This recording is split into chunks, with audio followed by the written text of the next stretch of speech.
Got it. Got it. Yep, got it. Recorded. Okay, Put my- so I think you can start. It's 5 yeah, after I 7. think we can.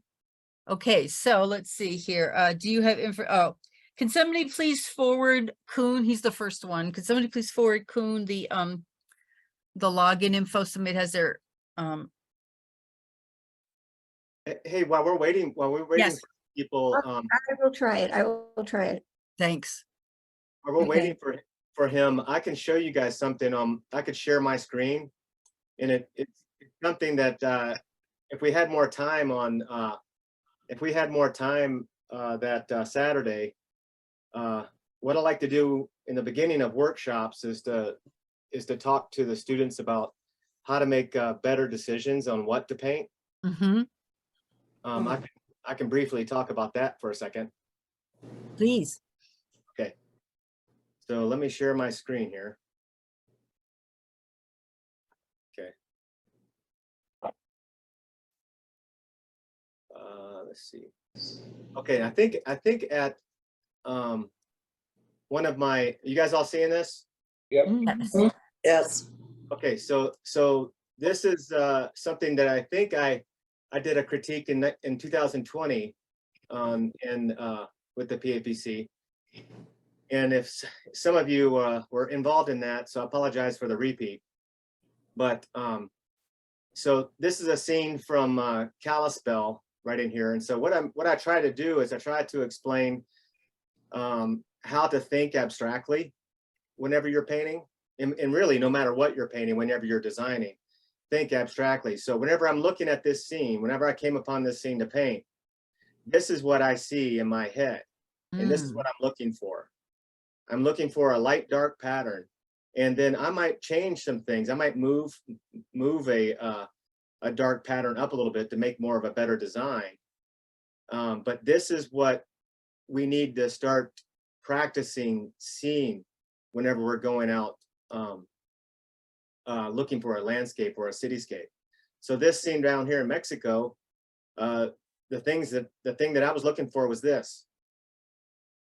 So I wanted to see that strong light dark pattern, and adding a few more design elements over here to kind of balance out these large masses.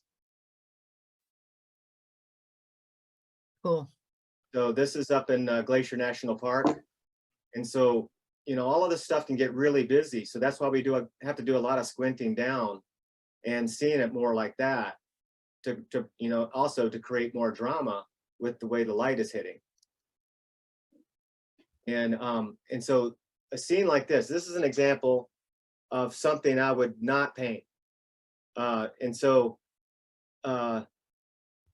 this would be difficult for even the most advanced painters because of all the values are so close together. And so whenever there's not a real strong light dark pattern, you're going to get a mosaic of shapes that are not really connecting.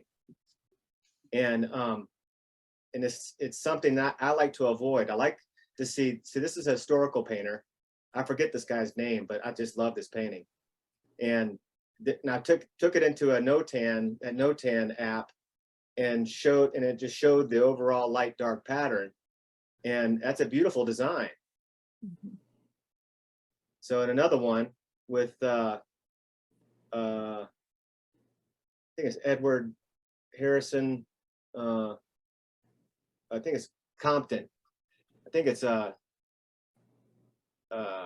Edward Theodore Compton's son, but I think his is Harrison. And so I just love this painting also. But this is the overall light dark pattern you see in the Notan app. But this is actually what we need to see right away whenever we're going out looking for our landscapes and cityscapes. So if we get in the habit of looking at the scene abstractly, your paintings will be that much stronger. And so this is another one of Compton's. And obviously things like over up in here can be adjusted a little bit to create more of a better pattern up here. But I think you guys are getting the gist. Yes.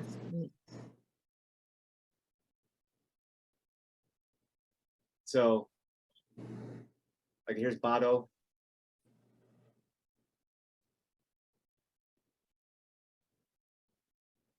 Okay, you guys see what I mean?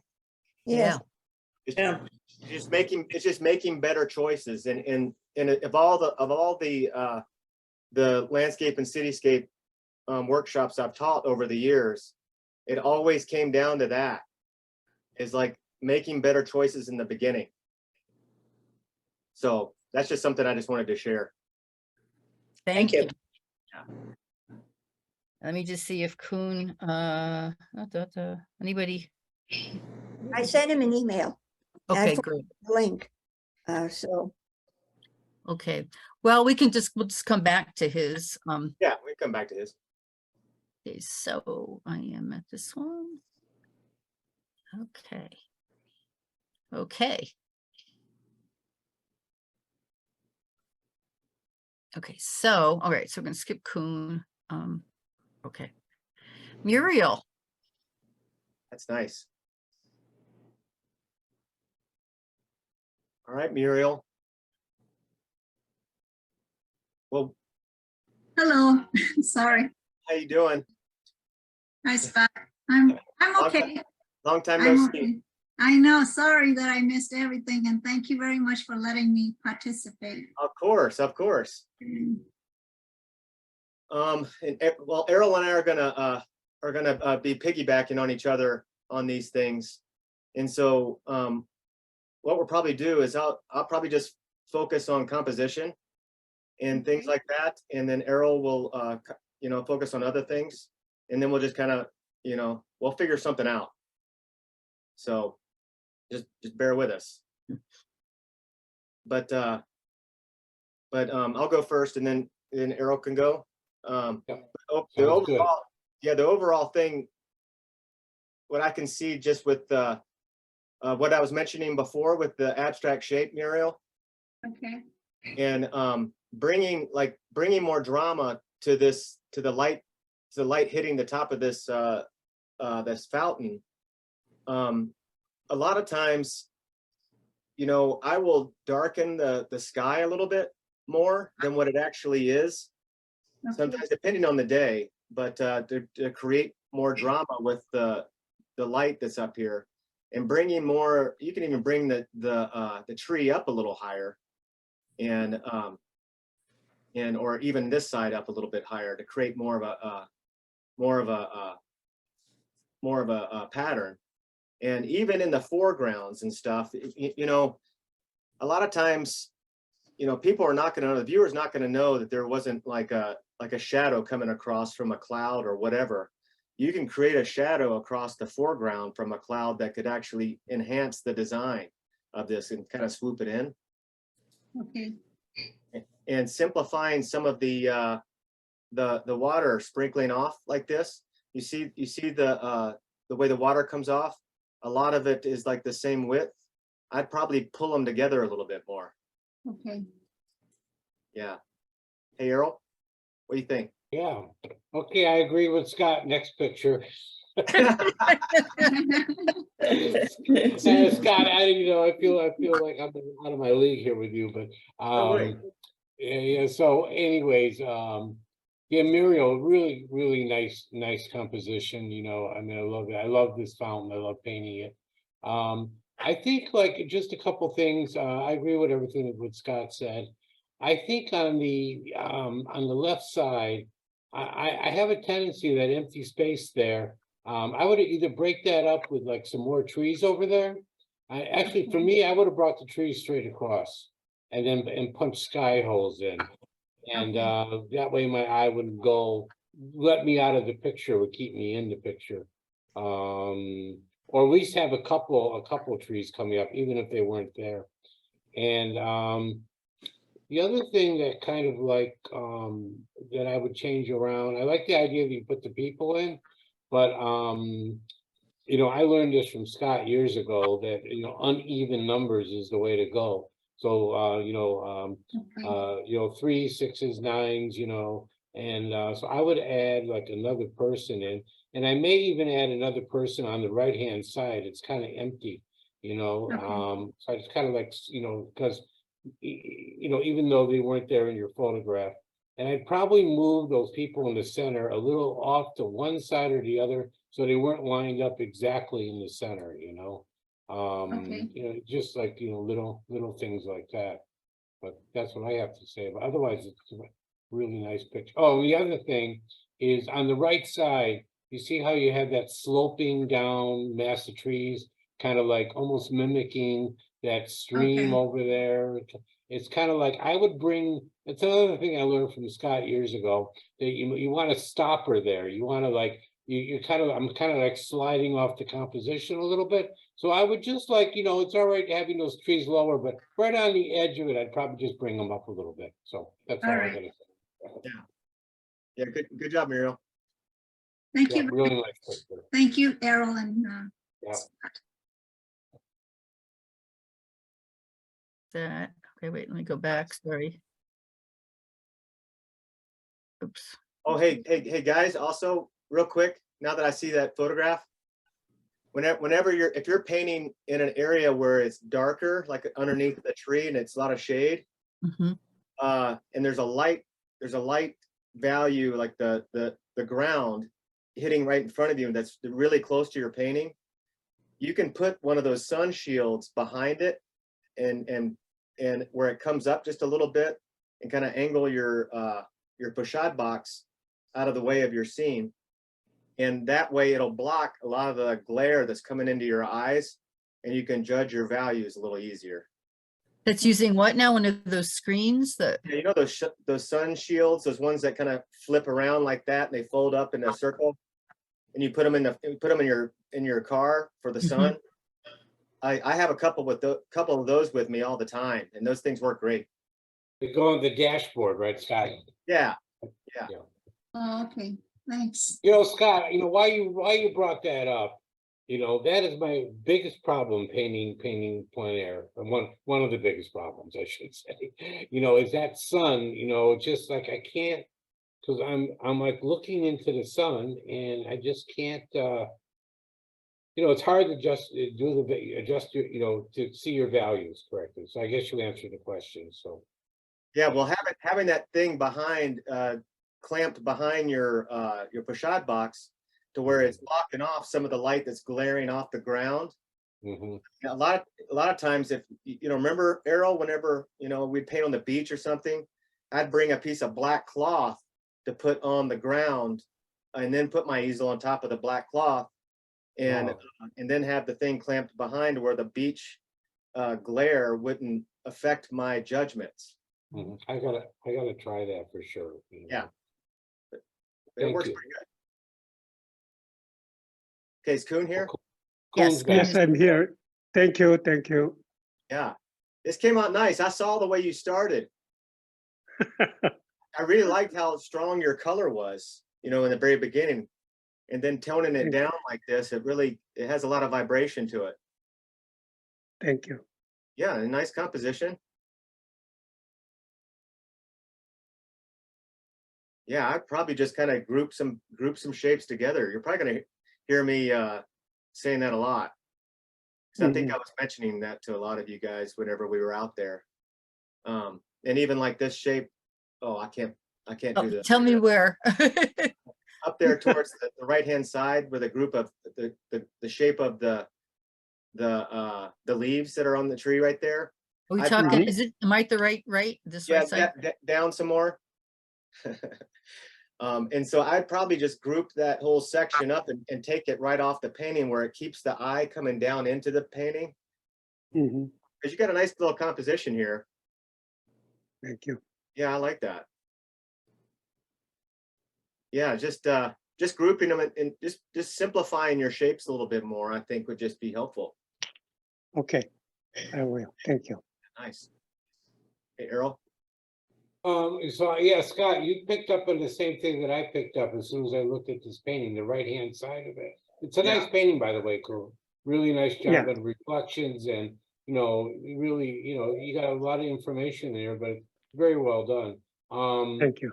But I picked up also on that right-hand side with that bright, green coming through. And I think what Scott said, group the leaves over there or those darker shapes. and even like cut into bring them, extend them over to the edge and maybe pop some sky, pop some of that green through, you know what I mean? And even going up into the sky a little bit, and the Okay. same thing on the left top corner. I would also like, bring some, I don't know, some darker leaves to cut in, like, past that light green, just break up that shape and make it a little more interesting. So it's just not one little blank space over there. Okay. Because you did so well. I mean, everything's looking great, on the bottom, like 2/3 of it. The other thing that kind of like, I don't know if Scott would agree with me or not, but that orange building, I think you could like really tone that down, Okay. and I maybe agree. cool it off a little bit. And be Mhm. careful on your windows, not to make them like black little, be a little more intentional with your windows. Because even they're probably not as dark as you think they are, and Okay. make them like maybe break them up, make them a little lighter, and then also Okay. don't have them like you have them kind of like uneven, I mean, in front, you just kind of like slap them in there, and Okay. I think maybe just a little more, just a little more care there, and maybe a little lighter and a little cooler value, I think. Okay. Yeah. Nice Thank painting. you. Nice. Appreciate it. Nice painting, Coon. Yeah, Yeah, Coon, thank you have you. any questions? No, that's it. I really struggled with those greens. Yeah, those greens are challenged, but you did a good job. Thank you. Yeah. Hey, I want to just say I remember David, oh God, what's his name? What's his name? David Scott, he's out in the western suburbs. What's wrong with me here? David, Uh, he's probably my age. He's an old illustrator. Oh God, he was when we had that OPA thing out in the burbs. David Becker? Yeah, no, not David Becker. David. Anyways, I remember him saying about the greens. There's so many different greens out there, and that's something I've been trying to do is identify the greens. And cool, and you really did a good job of like cools and warms, and yeah, really nice job. Thank you.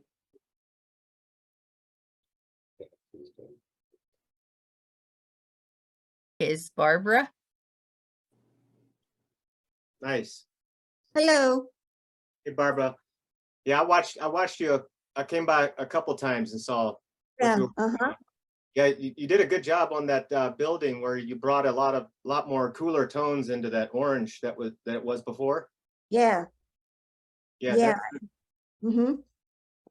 And you had that because that those flowers that were right there were like the brightest thing in the whole scene, right? Yes, they were actually. Yeah.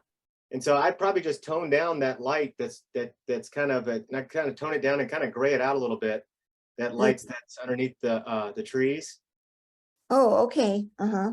And I so yeah, so even if that value on its own by itself is darker than the flowers, it's Mhm. gonna appear brighter because it's surrounded by darker shapes. Yeah, So we have to compensate for what it's next to.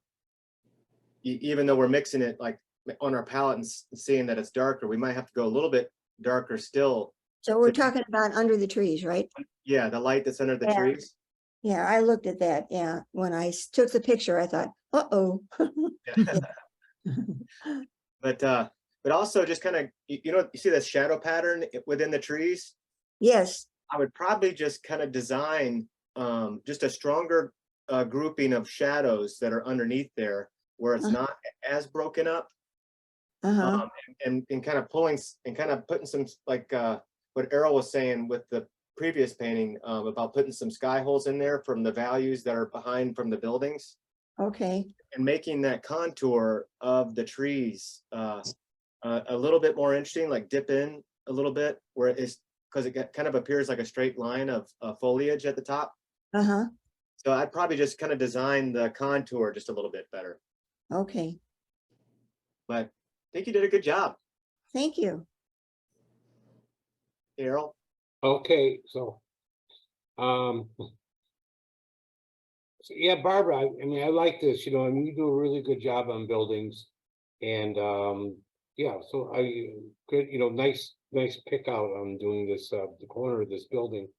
I would say that, I agree with Scott on the value under the trees, you know, I mean, it's a little bright, maybe like, cause, maybe, you know, gray that out a little bit. And Mhm. just maybe put a bunch of junk back there, like Scott used to tell me, remember Scott? Yeah. You say, oh, just put a bunch of junk back there. Yeah, I right. mean, you know, I remember him saying that, you know, like I'm looking at the photograph right now that you took, Barbara, of this. Yeah. I can Uh-huh. see that maybe you didn't have enough time. I mean, you know, I don't, you know, maybe you didn't have enough time to work it out. But there's a church door back there. You can Yeah, put a few cars back there. There's a There street. are cars, yeah, Yeah, so you can add some of that stuff in there. I have the advantage of looking at the photograph. yeah, And try not to get those fences too thick, you know? Yeah. Like use the edge of your palette knife, you know, or draw down like, look at some of Richard Schmidt's paintings, the way he does those wrought iron fences. uh-huh, Also be really careful, Barbara, because I know your work well enough, that you have a tendency to go uphill with your perspective. And I think it's going a little bit uphill on your sidewalk, going into the background. So, Okay.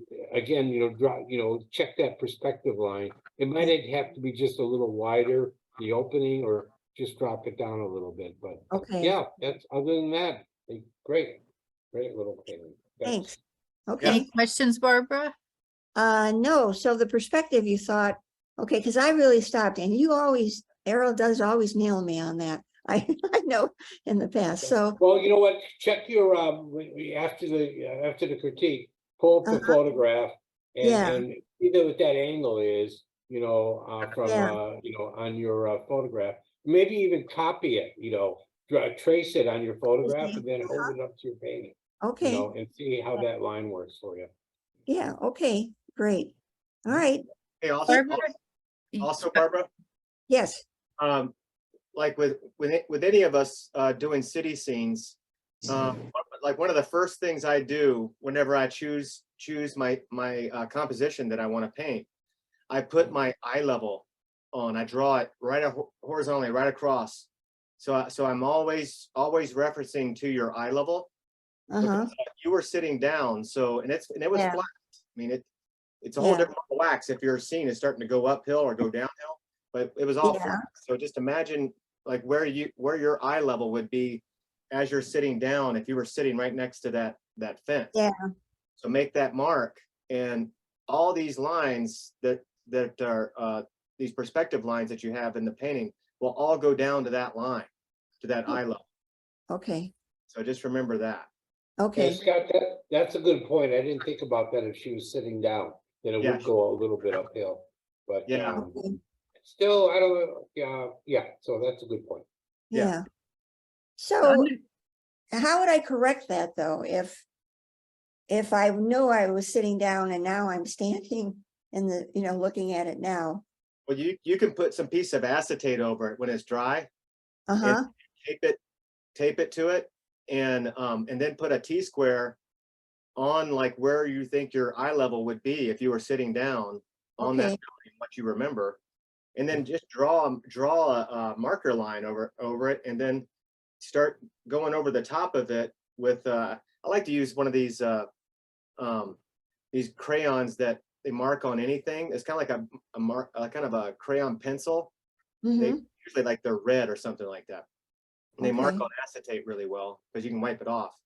But I go and I double check my you put a vanishing point where that would be, and go and double check that. You don't have a lot of things in here to really double check because you were straight on that building on this side. So I'd probably just straighten out your windows a little bit.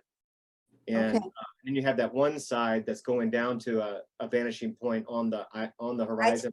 yes, yeah, okay. Yeah, so I would just go just for your own, for yourself, just Mhm. to kind of put that acetate over the top of it and draw those lines so you can kind of anchor that process in your mind a little stronger. Mhm. Okay, Yeah, and hey, Barbara, one more thing I just realized. If you put a few more tree trunks in there, going back, in perspective. So Yeah, that's gonna help too, because again, I'm looking at your photograph there. You've got the trees, but the trunks aren't there, And Yeah. there's a few trunks more. there. So even if they're like very lightly and loosely done, that would help fill in some of that, that void, take your eye back to. Okay. Yeah. Yeah. Cool. I'm gonna throw something in because Barbara and I were talking about this afternoon. Christina was talking to me about my picture and using this, like she uses a lavender to help push things back. Mhm. If Barbara used a color like that under the trees, would that help give like you're looking further into the distance? You know what I'm saying? In these circumstances, it probably would because of the values and temperature she has above it. Mm-hmm. Okay. All right. That all sounds great. Thank you, guys, really. Yeah. Okay, Nice, Barbara. thank you. Nice job, Barbara. Thanks, Errol. Appreciate that. Okay, Shannon. Shannon, this Hey. is dramatic. Yep, it was a gray day, yes. Yeah, I know. And it was, I gotta tell you, that day was challenging for anybody, Mhm. because everything just kind of got really close together, the values and everything, as opposed to whenever I was painting the day before. So Mhm. I was feeling for everybody for sure. But this is really cool. This is a cool scene, looking down that street. I think the only thing that I would probably do is just kind of pull it over to one side or the other. Maybe Mhm. maybe pull the opening off, kind of pull the pull it over to the left a little bit to where it's not so in the dead center. Mhm. And then just like with Barbara, kind of make the tops of the trees a little bit more organic, and then design those to where they kind of they appear less geometric, more organic, I guess you could say. Mhm. And I see how that you're putting that temperature change in the distant trees. That reads nicely. And just putting a little bit more red in your greens, Mhm. and make them a little bit more natural in the foreground. So just balance it out with just a little bit more red in the green. I was wondering if I should also lighten the trees as they go in the distance. They did Yeah. seem very dark against that light background, but that might have been an illusion. Yeah, or just strengthen the darks underneath the trees in the foreground. Mhm. And then in turn, it might make it recede a little bit better too. Yep. Yeah. Okay, Errol. Yeah, so I agree with everything Scott said. It's great painting, Shannon. I mean, I love these kind of scenes. Yeah. And you know, everything Scott said is right on about the trees being a little more organic and not so geometric. And I mean, I like the idea that you put that hot spot way at the end, at the bottom, and really Mm. drawing my eye to it. I love the cool temperatures on the building on the right side. I'd like to see I covered the left side of the painting and just looked at the buildings on the right side. Mhm. And I think, and then I did the same thing with the left side. And I felt like the left side could be like maybe a little bit like that dark with all those balconies and things, it looks like. Mhm. That large dark. Maybe that could be just a little bit cooler and a little bit lighter.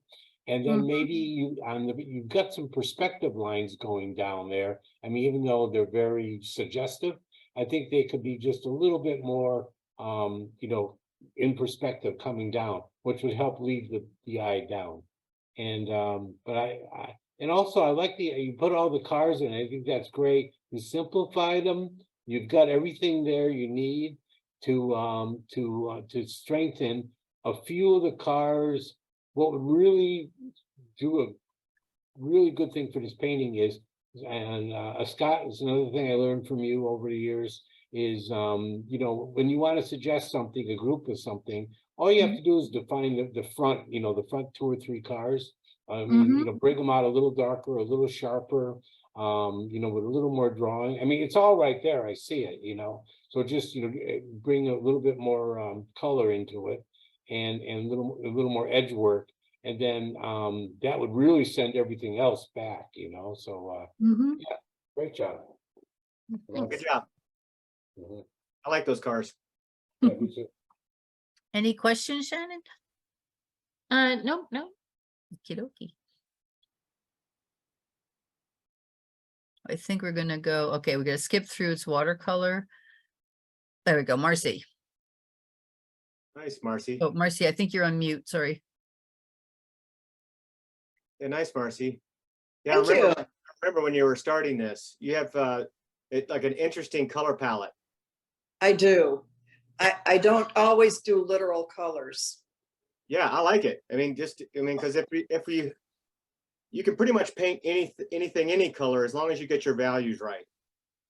And so going with values, I would just group your values a little bit closer together. And you see all the small little shapes that you have in here? Yes. Here, Yeah, I would probably in that whole like create that whole, make a stronger shadow pattern Okay. in these trees, and kind of bring it down below a little bit on the right hand side, and then kind of balance it out on the left hand side as well. And then with the what happens to me in my paintings, and I have to fight this tendency that a lot of us have, is that we like to repeat things. You see how the water's like coming off the fountain, and it kind of a little bit too equal spaced. I would kind of break up like a 2 or 3 of them to where, you know how they were coming together a little bit as the water was touching and making some interesting shapes as it was falling off of it. By the time I got to that, it was raining on me. So Oh, I know. Everybody was going through some serious stuff. Yeah, it was serious. well, now I made all those trees even across. That's bothering me now. Should I have made one tree lower and mixed that up? I would, because you want to kind of avoid like a visual tangent with like Right. the bottom of that the bottom of the top part of the fountain. You're right. It's not a true tangent, but it's a visual tangent, so it's pretty much the same thing. So I would kind of move it one way or the other. And then I feel like I could benefit by a whole class just on trees, because I get too polka dotty. Oh with my yeah. tree. Oh Yeah. yeah. I mean, just like what I was mentioning before, I think in the beginning during the my demo, if we did a ton of like little 6x8 starts, or Yeah. just a ton of block-ins, and just force yourself just to use large shapes, 3 to 5 masses. That's it. Values. That's it. And if you force yourself to do that, you'll get better and better and better. So basically, look at that as like painting push-ups, and so that will get you stronger. And whenever you're going to your larger formats and your larger compositions or more complex compositions, you will have that ingrained in your mind, where you'll want to simply block it in larger masses and don't break it up too soon. Errol? Okay, own color palette, which is great because she's painting what's in her heart and what's in her spirit. And you know, I always can recognize a Marcy painting, you know.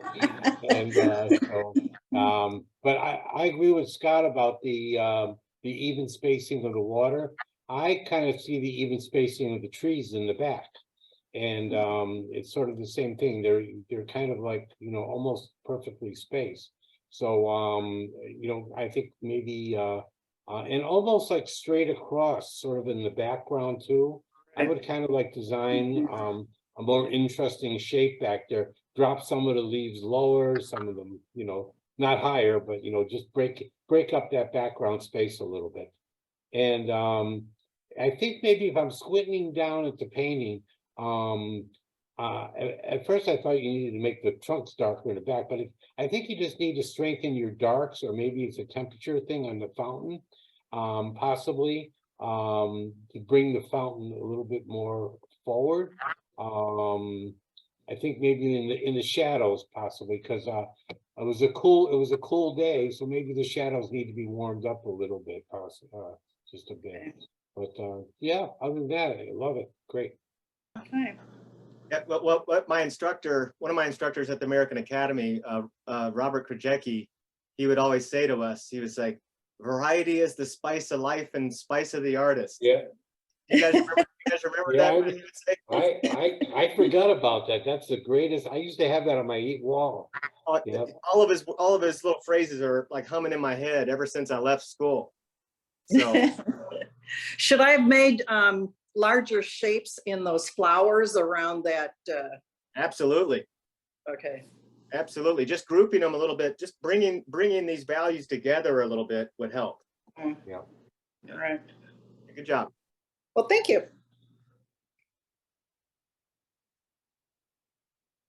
This is, Priscilla, is this you? Yes, it's me. Priscilla? Okay. Yeah, this is nice. I like this composition right here. That's pretty much Errol's composition. I stood next to him. Well, you guys are in the in similar views, so I mean it was it's a nice arrangement of shapes. Thank you. Actually, I think I took the composition from Stephanie. Oh, really? Oh, that's funny. If truth be known. Yeah, so I'll mention again with just these large masses that create our designs and our compositions. A lot of times we want to put too much stuff in too soon, and if you just hang on as long as you possibly can to the large mass that you block in, it will definitely be a lot stronger. Something, sorry about that. Mhm. What is it? I think it's good. All right, that Wait, sorry, I just messed that up. Whoop, that's not right. Sorry. goes to the other way. The other way, sorry. Right There we go. Sorry about that. Yes. And Priscilla, is that making sense? Yeah. Yeah, so that whole abstract thing I was talking about in the very beginning, hang on to those large shapes as long as you can. Try not to let your brain go in and see too many leaves or see too many things. Try to see it as a light dark arrangement of masses, and then with your greens, I know that yellow tree was right there, but a lot of times I ask myself, is it, if like say I'm doing a landscape and there's a yellow tree in there in my scene with all these greens, but it was like cropped in a way where it was in my format, is like I have to ask myself, how important is that yellow tree to the overall design and composition of the painting? And you could just tone it down a little bit by just neutralizing the greens, just add a little bit of red to the greens, because it's a little bit strong chroma wise. And if you knock down the chroma a little bit, your eye would stay in your center of interest a lot longer, and that would be more supporting elements up at the top. But I like the way you did the fountain. I like the building in the back. The building in the back is cool. I would just straighten out those lines a little bit, and because you had like a full-blown straight-on shot at it. So Right. yeah. Mhm. But what do you think, Errol? Oh, I think it's a great composition.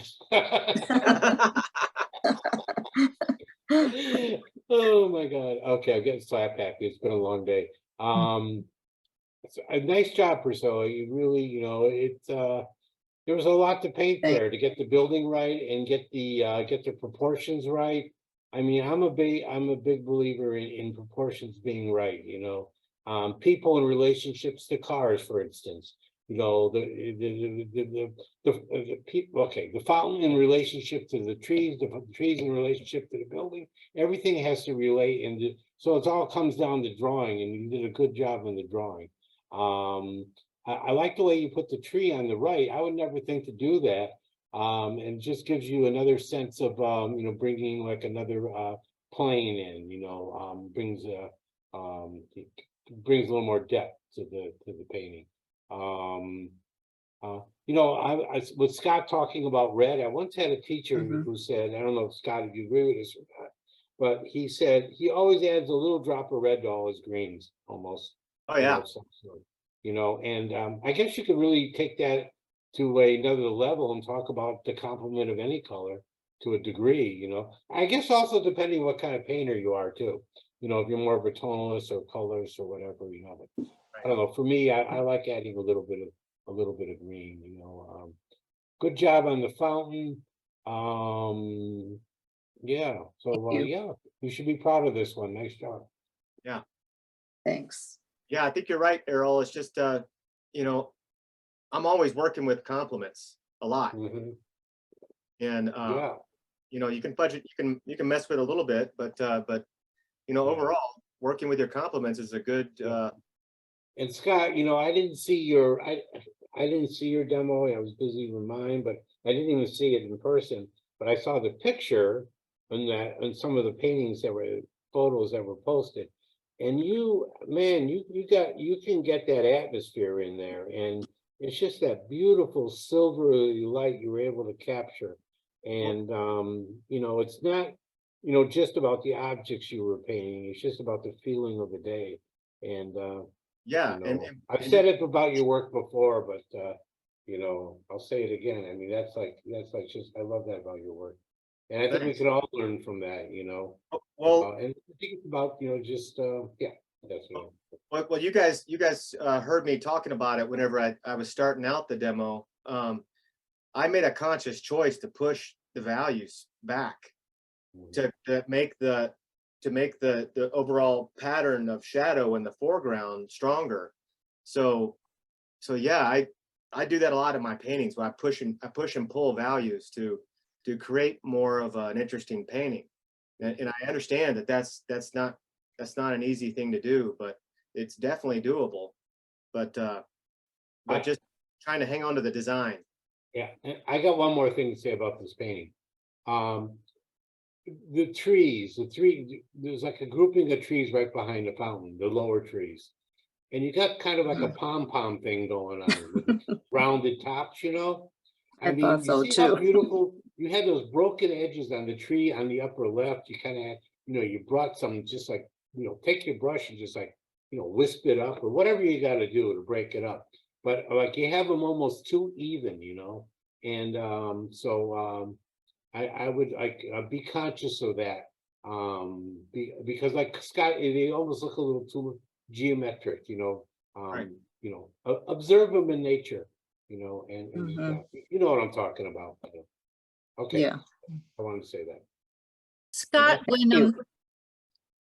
on a day like that day was when it's so overcast, and the overcast tends to make a glare, right? Like everywhere, sort of. When you were doing in the distance, was that almost like more high key because it was so the values a little more high key, or? Well, there was a lot of moisture in the air, so there's going to be some. I mean, obviously, the other side of the park was not far away.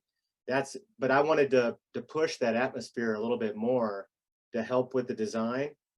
So, and cooling it off quite a bit, and but and still observing it, not from where I was standing, and not like with my mind zoom right in to seeing that background light side of that those trees that are kind of silvery green. And I try to remind myself of that too, is not seeing too many little things. I try to avoid that at all costs until the very end, and then usually that just kind of let the painting lets you know where those small shapes need to go, but just avoid those tiny things all the way till the very end.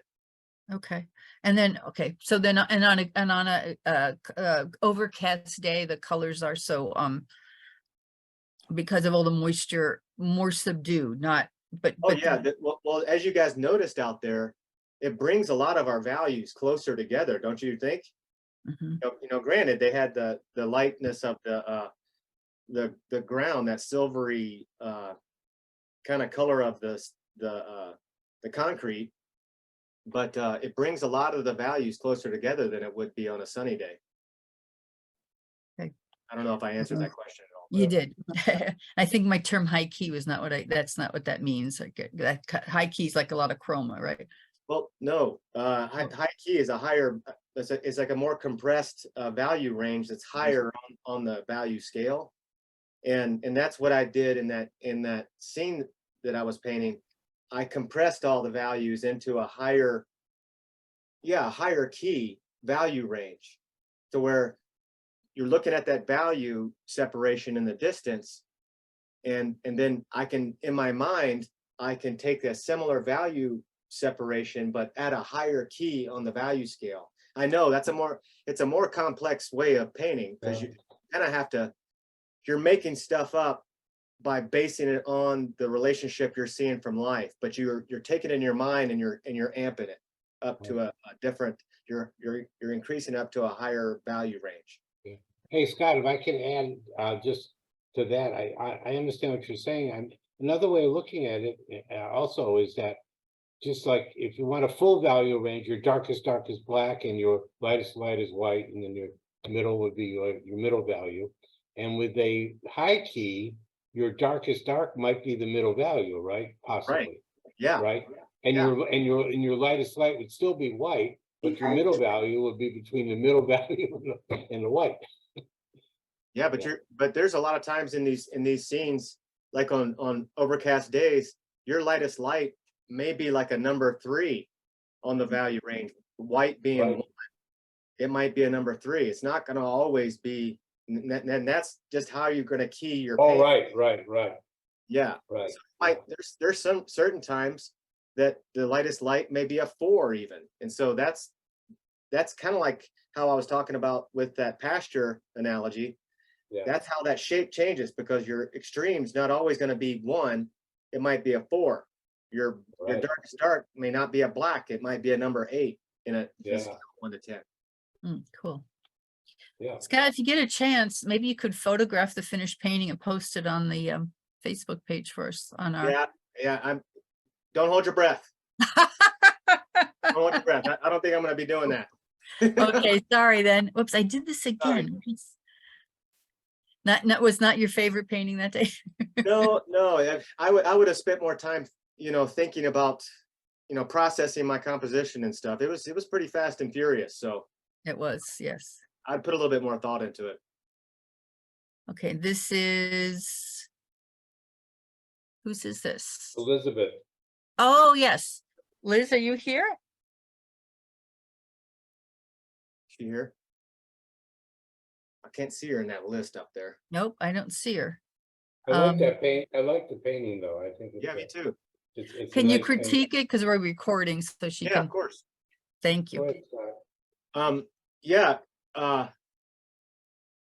With Elizabeth's painting here, just like we've mentioned before, you're gonna get sick of me saying this, but I would just, the smaller shapes, I would just group them into a larger shape.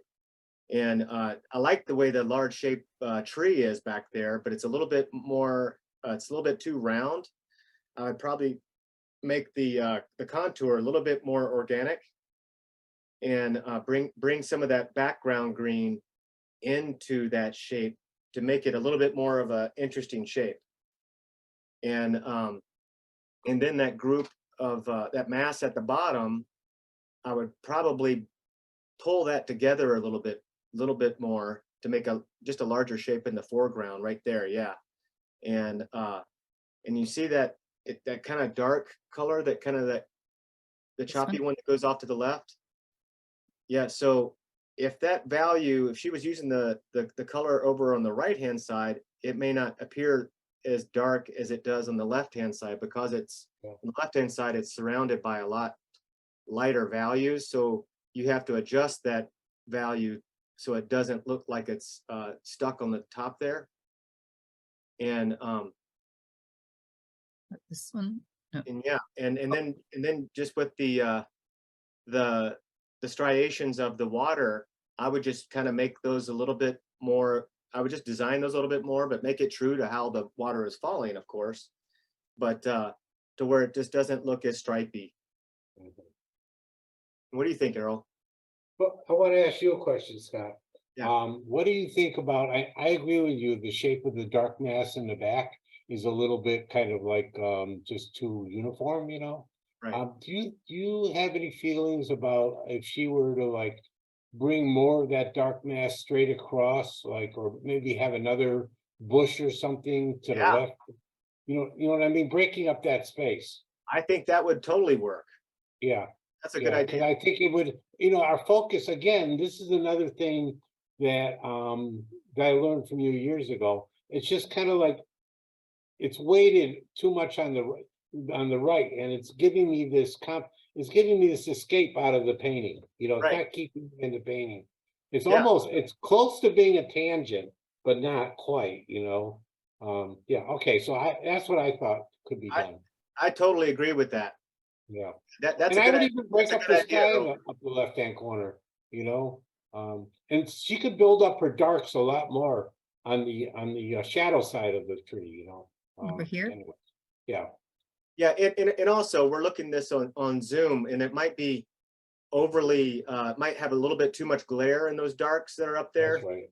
That's true. So I'm kind of trying to take that into account. It was probably Yeah. darker in real life, Yeah. but This is- and also Errol, what do you think about this as far as the sloping of on the left hand side? If she would just brought those flowers a little bit more horizontal.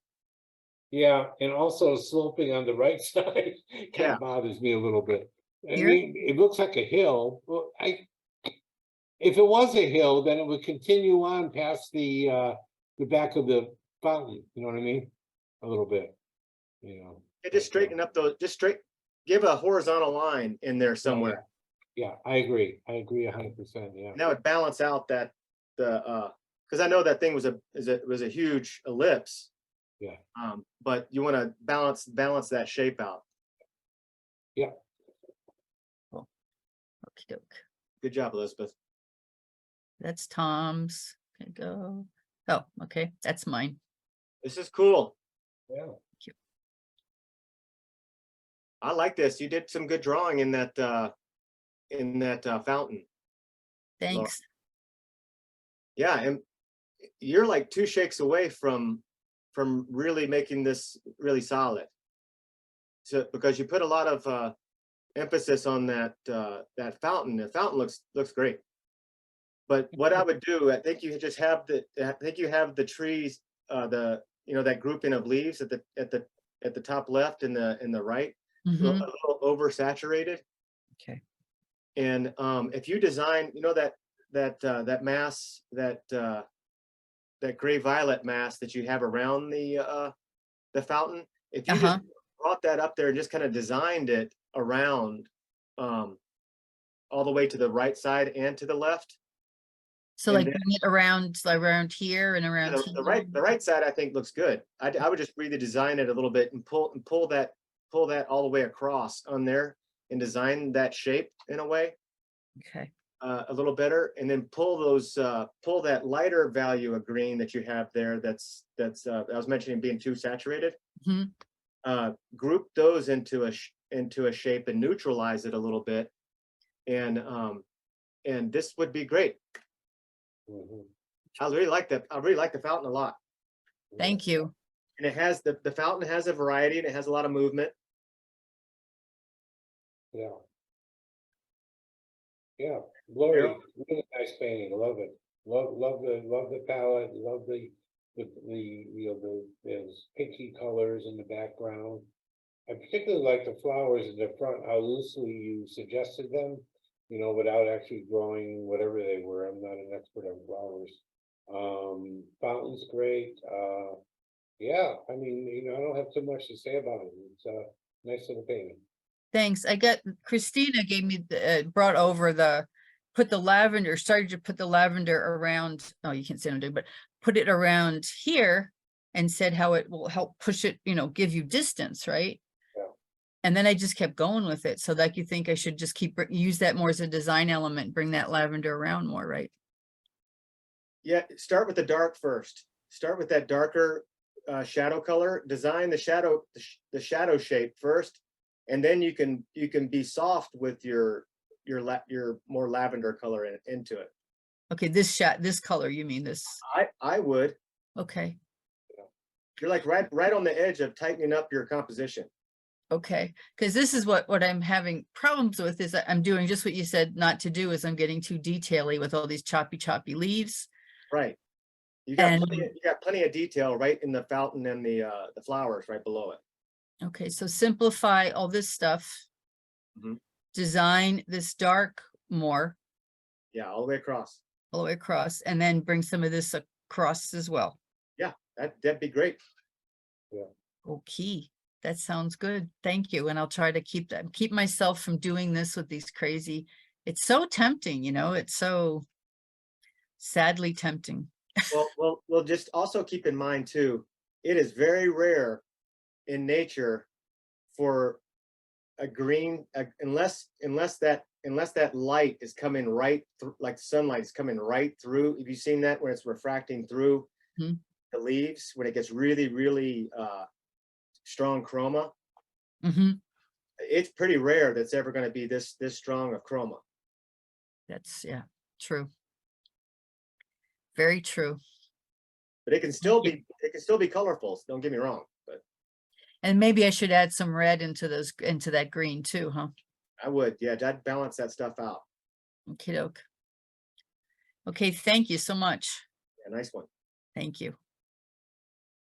Okay, Robin, so Robin had gotten, I said she should post her fountain, but she said she got the critique there. So she posted something different, totally different from a different day, from Pilsen, actually.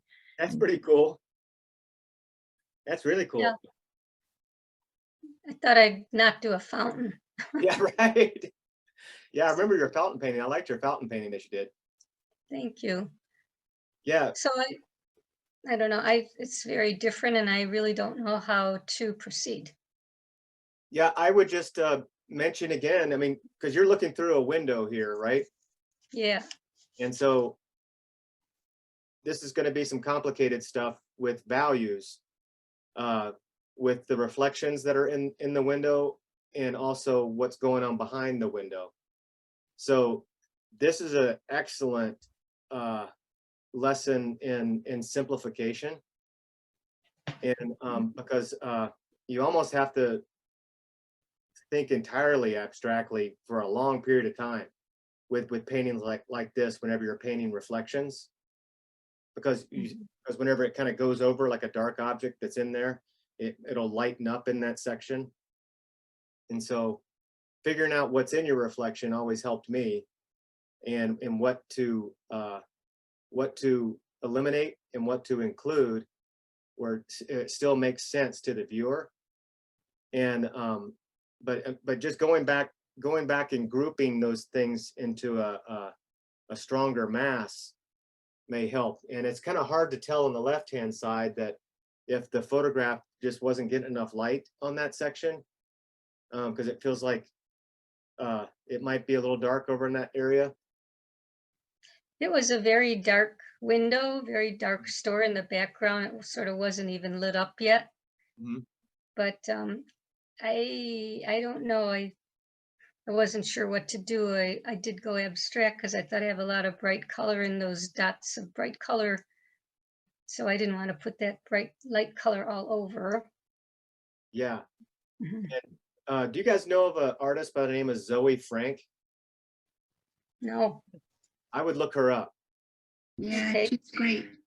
Zoe Frank. Uh-huh. She is brilliant with these the way she designs her shapes, and almost like having a couple things going on at once within masses. So it kind of she's an interesting artist and a great painter and a great designer. But I think that this would be something that she would be designing these shapes out and just looking at them as pure shape relationships, and how you can push and pull Mhm. those where it kind of tricks the mind, where you can go into the reflection or into the glass.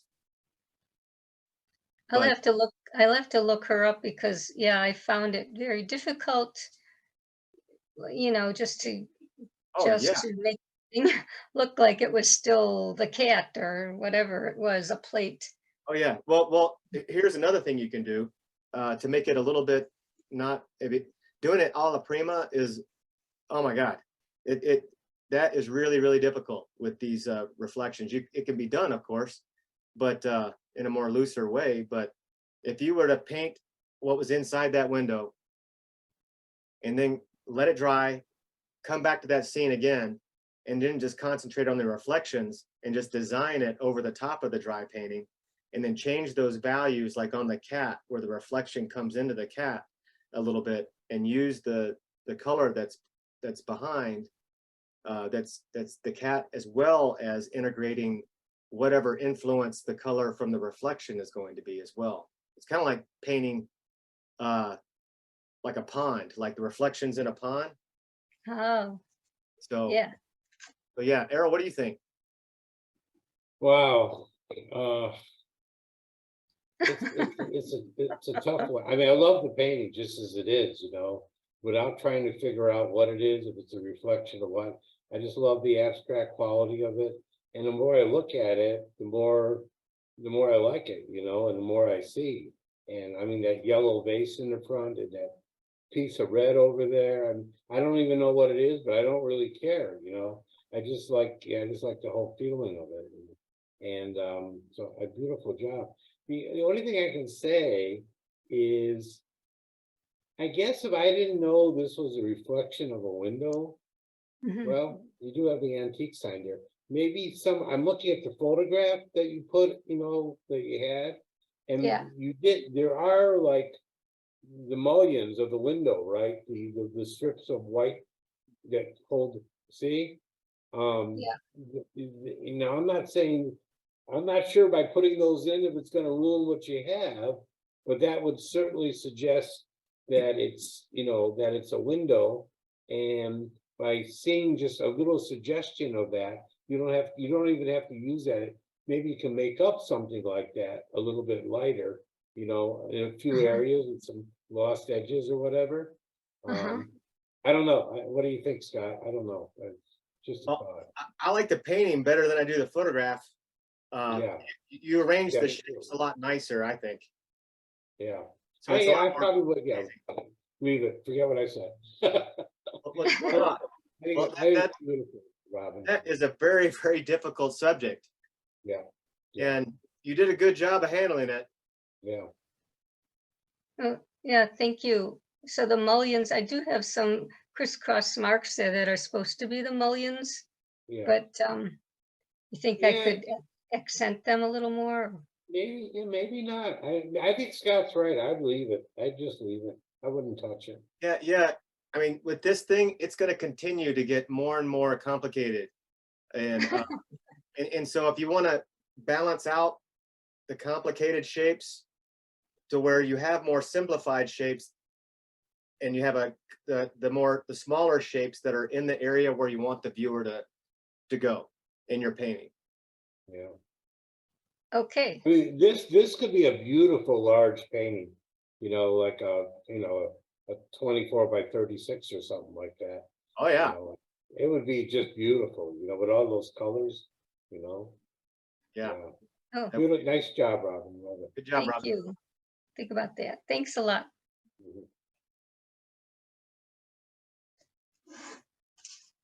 Robin, you went a little green when they started saying the larger sizes. I was gonna say over my dead body, but no. Don't knock until you tried it, Robin. Yeah, right. This is Kirsten. Kirsten, is Kirsten here?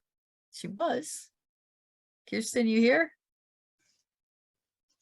I can't tell by looking at the. Yeah, I know. I can't, I think because I'm screen sharing, I can't see a lot of things that I normally would see. Yeah, I like the way this feels here.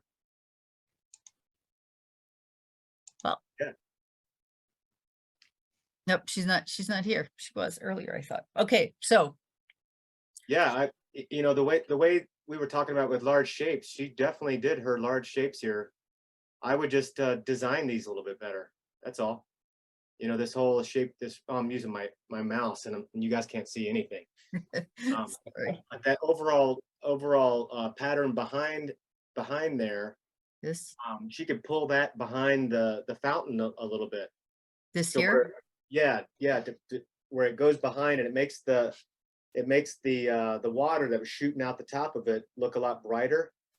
And because she stopped with the darker mass right to the right, I pull it behind, and there's not enough space around it in that area to really break that up too much. I just make it all one shape, all up there, and bring a lot more light to the fountain. And then I would go and I would spend a lot of time on your drawing with the fountain, and you know I would always like have my brush up horizontally, comparing how those ellipses that were out there on those fountains, how it changes in perspective. So there's a lot of subtle little things you can do, and just going in and just spending your time with the drawing, I think would really help. Yeah. What do you think, Errol? I think you're right. You know, I think like I mean, I like the painting. I like the brushwork. I like the energy in it. You know, good action.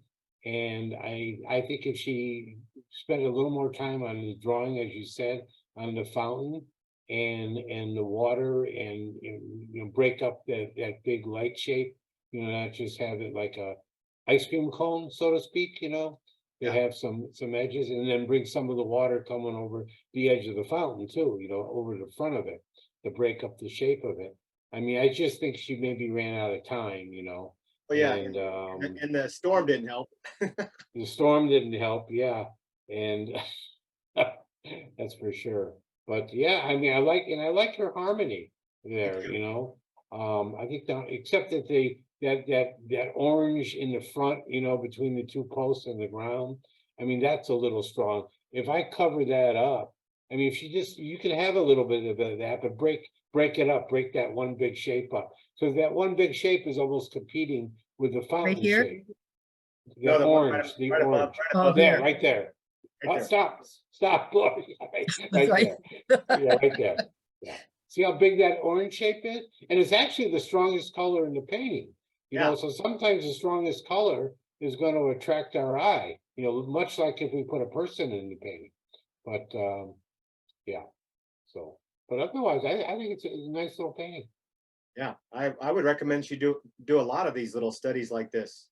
Yeah, that's a good idea. Cool, thank you. Job. Mhm. This is Jana. Jana, Donna here. Nope, Jana's not here. this is nice. I like this. Yeah, this nice drawing in the fountain. And you know, like on the top left-hand side, you know, that whole shadow pattern on the trees, I would just bring that up to the top to where you don't have any sky at the top left-hand corner, and it's all just trees. And that will bring the eye back down into the painting. And with this painting, it's just simplification of shapes. She's already got a lot of nice stuff in here. Yeah. Wouldn't you think so, Errol? Yeah, I think there's a lot of beautiful tonality going on, a lot of great edge work. Yeah. And she's so close here for just being a really spectacular painting, you know. I agree with you on the top left-hand corner that you don't need that. I mean, maybe have some sky holes popping through there, but you know, cover that up with the green. And then good job on the flowers on the right. And the only thing that I might just break up the edge of the hard edge of the lip of the pond right there. Yeah, you're on it right there. That hard edge, like break it up and do some lost and found work like she has on the other edges on the right-hand side. You know, because it's kind of like, I don't know. I mean, it does bring you around, but I would kind of destroy that a little bit. That's a good idea. Yeah. I think so, you know, and I think the water, I love the way she did the water. She didn't try to do like each individual line of like droplets, you know. She's got some nice bigger shapes in there, which I think is pretty cool, you know. Yeah, I I like mean, it. I can learn, I'm gonna learn something from this, the way she did it, you know. She grouped, like, as you've been talking about, is grouping the smaller shapes together. So Yeah. good job. Oh, one more thing I just saw. It's a small little thing, but once I see it, I can't unsee it.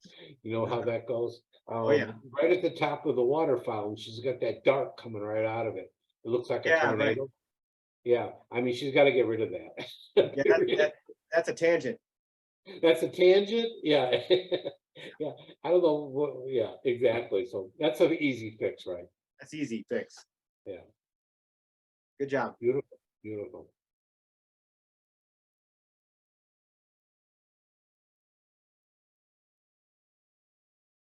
And this is Andrea's.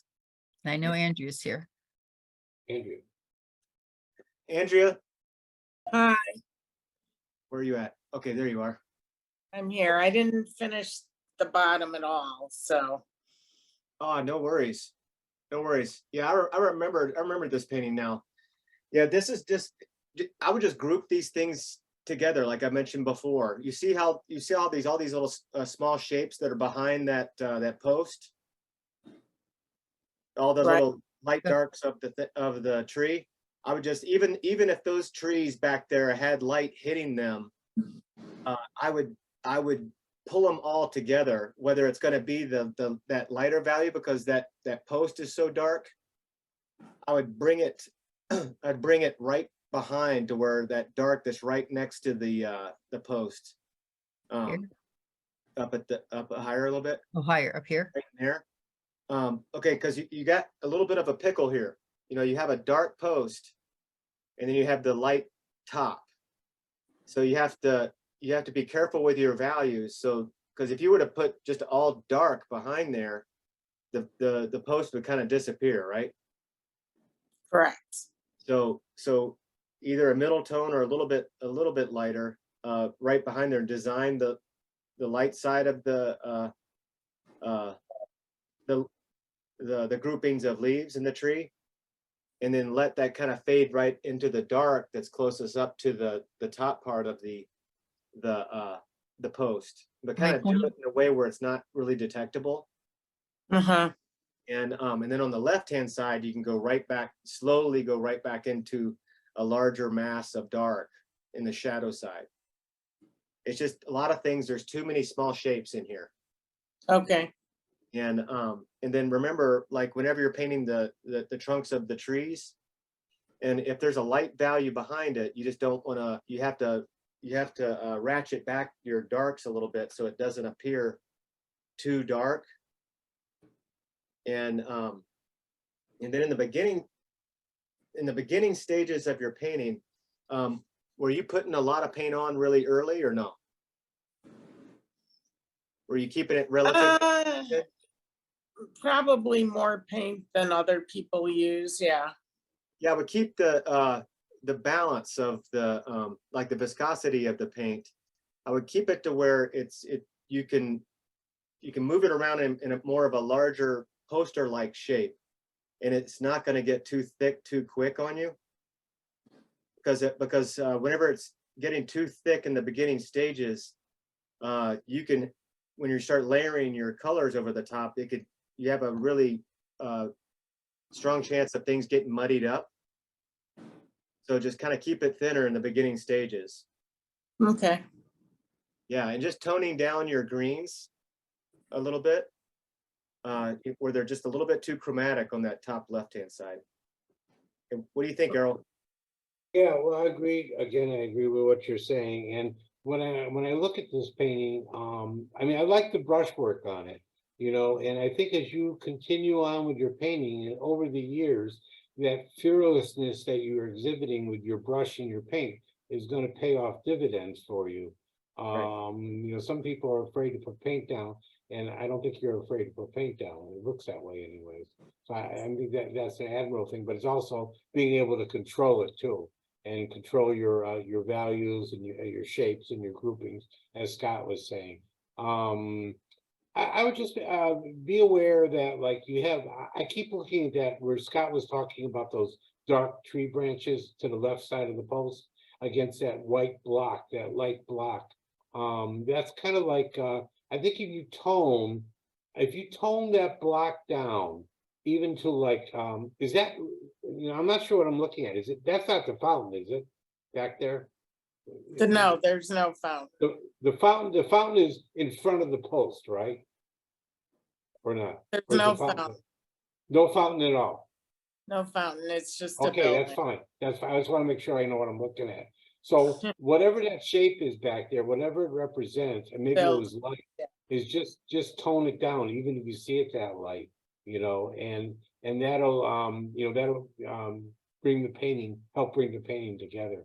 And another thing is, as far as the dark of the post, something again, Scott, I probably learned it from you years ago, is a thinner object is going in a round object, the light is going to wrap around it, and it's going to be lighter than you think, so it might be a little lighter on the edges, and then as it gets away from the light, where facing away from the light, it'll be a little bit darker.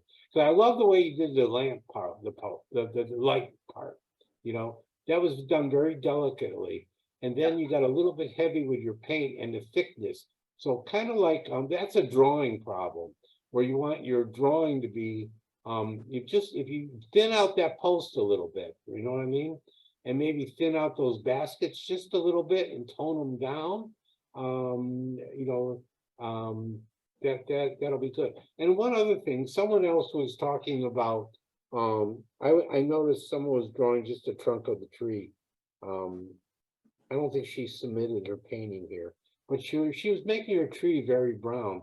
So I went over to her, I said, come over and look at the tree, don't even look at your painting. And I pointed out different colors, areas of the tree. I said, what color is that? She says, green. I says, right. What color is that on the tree? She says, violet. I says, right. So I think sometimes we think that maybe they were brown, but I highly doubt it, examine when you're painting from nature, when you're painting tree trunks, what the actual colors are in there, and it's not like all grass is green or all skies are blue, like if you look at Scott's paintings, sometimes, I used to say, how can he paint like, I'm going back years ago when I used to watch him paint, and with Stephanie, I would say, how did he come up with that yellow sky? And it's like, then you look at it longer and you say, it's yellow, and you know what I'm saying? It's like, sharpen your observation skills, and your observation skills over the years will build and build and build and build. Okay? So good job. Thanks. Good job, Andrea. Hey, can I say one more thing? Mhm. Oh.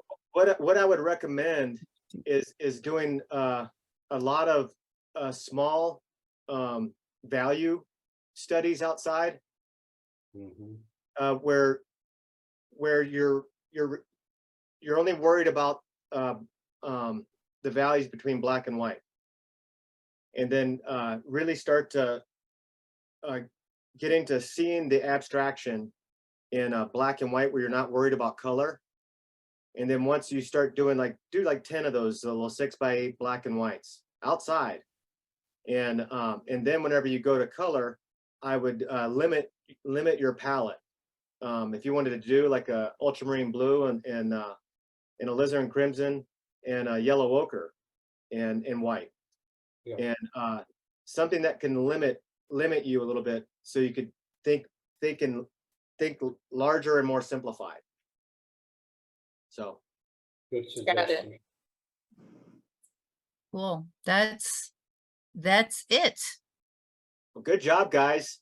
Yeah. good Wonderful. job. Yeah, thanks for hanging in there too. I know that had to be it's hard to paint in the rain. Yeah. That is difficult. I've done it so many times, and yeah, it can get crazy. But I'm just glad you guys stuck with it, and it was just awesome to see the results of all your paintings. And thank Yeah. you guys so Thank much. you. I mean, you artists were just so wonderful. Thank you, Scott, for coming out and celebrating. Yeah, I had such a great time with everybody. It was Yeah. wonderful. It's Yeah. just wonderful. Yeah, I look forward to the next time. The next 20 years. Oh, no, it'll be a lot earlier than that. Scott, you and I should take the show on the road. Oh, That was my awesome, God, you yeah. guys. So It- I want to, over the years, I took a lot of, Scott was my teacher, one of my teachers, and then, over the years, he taught me a lot of stuff, but one time, I just want to tell this one story about edges that, he knows what I'm going to talk about, I think. He took us out into the woods and, we were painting like out in the woods and we're all getting ready to set up and he comes along with a big shopping bag full of something. We didn't know what it was. He takes the shopping bag and he dumps it over and about 200 little white rags jumped out, like 6 inches by 6 inches. He says, everybody grab like about 10 of these, and those are going to be your brushes for the day. You remember that, Scott? Oh, Yeah, and I'll tell you something. I did one of my best paintings I ever did I still have it, with just painting with the rags. And I think what it teaches you, for anybody that has any problems with edges and keeping your painting soft, you can't make a hard edge with a rag. It takes Why do I look like I'm in a hole? What's going on? You do. It's getting a little Twilight Zone-y there, Errol. I said, who's that guy? What is going on here? Errol got kidnapped. Yeah. Do I have a filter? Is that a Got filter? kidnapped. I don't know what you did, but you almost look like a floating head. It's Oh my God, let's end this meeting. Hey, can I just share one more thing? Yeah. Really harp on the whole abstraction thing like that. And I showed you guys, I don't think I showed you guys, I think I showed the portrait people, but do a lot of abstractions just out of your head and turn your sketchbooks around, just do them light and dark. And I do abstractions in color too, and I can show you, I have some on the wall right behind me, but these really help me organize my mind and my decisions and my compositions and try to be more inventive with things. But let me just show you a couple. So this is something that's entirely out of my head. Can you guys see that? Wow. Yeah. I don't know if that's that better. Yeah. See this? And Yeah. so I arranged it around a color harmony. I don't know what's going on with my light, but I arranged it around a color harmony of green and red, but the red was dominant. And then it had just touches of violet in there. And this one was around kind of a blue and yellow orange. And so these were entirely out of my head, and I kept flipping them like this, and they were all in acrylic. And just, if you do a lot of these little things, they're super fun. They're super fun to do. And it would help you be more fearless with your landscapes and give you the freedom to change things that make, what's Errol doing? He's landed. I was getting freaked out. Sorry. Yeah. Does that make sense? Yes. Yes. And those So things just are a keep- blast to do. And Yeah. it's just pure abstraction, right? Pure abstraction is balancing out your masses and experiment with color, but keep it to a color harmony and simplified. And there's no right or wrong. It's whatever you create, but just keep doing a ton of them and you will sharpen your design sense. Okay. okay. I think that's something that's not taught enough, or people don't talk about it enough in when you're, in drawing classes and painting classes. Yeah. About the design, It's so, I mean, the more I paint, the more paramount that is. And Yeah. in all these shows that I'm in with all my friends, and I'm looking at their work and I'm like, oh my God, they paid so much. They really, really hung on to their design for dear life.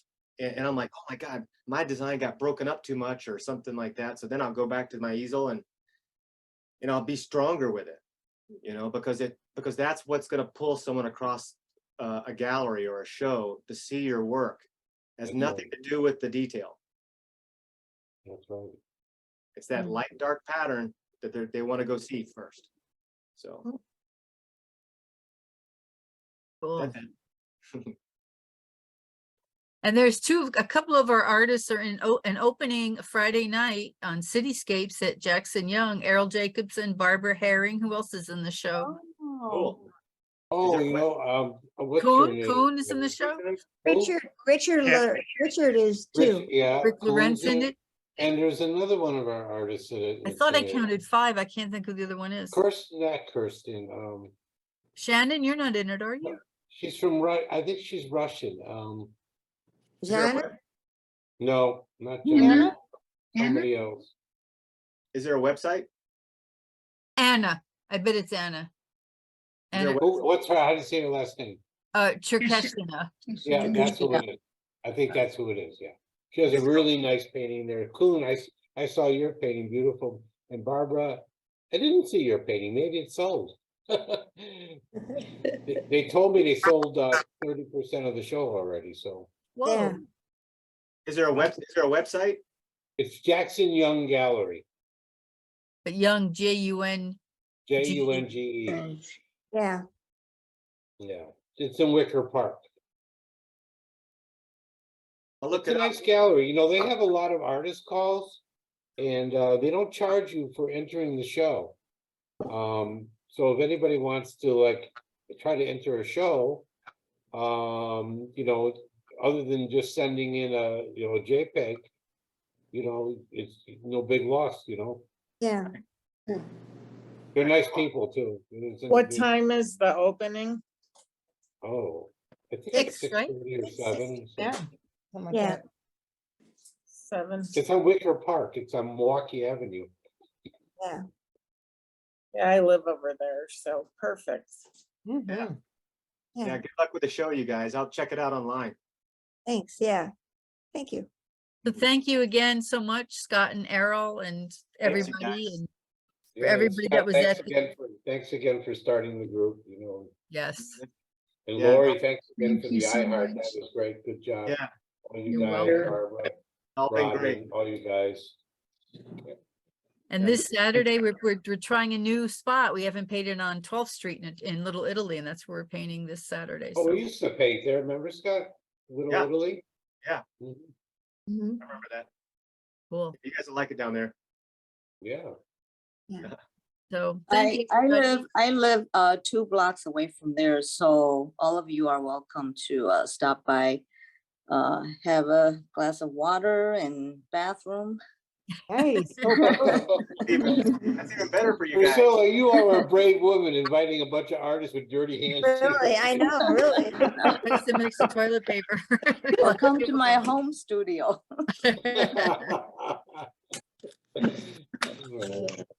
All right, you guys. Cool, Well, guys. thanks again. Thanks so much. Thank you. Thank you, everyone. Thanks for letting Bye. me. Great to see Bye. you. Thanks, Lori. Thanks, Errol. Thanks, everybody. Thanks, Thanks, Scott. everybody. Bye.